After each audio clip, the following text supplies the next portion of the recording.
പാഠം 12 തുമ്പി വിമാനങ്ങൾ. സൂചിത്തുമ്പി പറന്നു വന്നു. അതിൻ്റെ കാലുകളിൽ ഒരു കൊതുകിനെ ഇറുക്കിപ്പിടിച്ചിരുന്നു. കുളക്കരയിലെ ഇലത്താവളത്തിൽ ഹെലികോപ്റ്റർ പോലെ സൂചിത്തുമ്പി പറന്നിറങ്ങി. എന്നിട്ട് കൊതുകിനെ ഉത്സാഹത്തോടെ തിന്നാൻ തുടങ്ങി. അപ്പോൾ ഒരു ശബ്ദം, ഡ്രും ഡ്രും ഡ്രും. അതാ മറ്റൊരു തുമ്പി വിമാനം.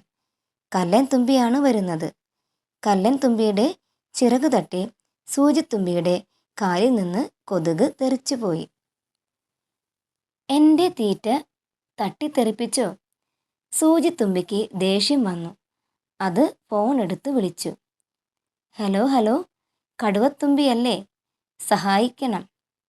മഞ്ഞ യൂണിഫോമിട്ട കടുവത്തുമ്പി പാറി വന്നു.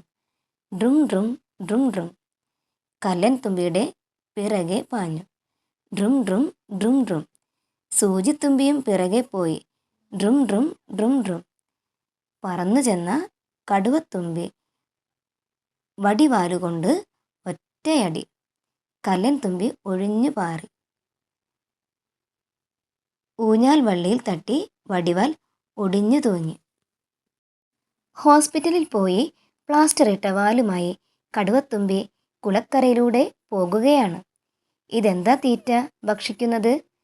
കൂത്താടികൾ. അപ്പോൾ കുളത്തിൽ ഒരിളക്കം. മത്സ്യങ്ങളാണോ? അല്ലല്ലോ, അതാ വെള്ളത്തിൽ കുറേ കൊതുകു തീനിത്തുമ്പികൾ. സൂചിത്തുമ്പിയും മക്കളുമാണ്. അവ മത്സരിച്ച് കൂത്താടികളെ ഭക്ഷിക്കുകയാണ്. കടുവത്തുമ്പിയെ കണ്ട സൂചിത്തുമ്പി പറഞ്ഞു, സോറി.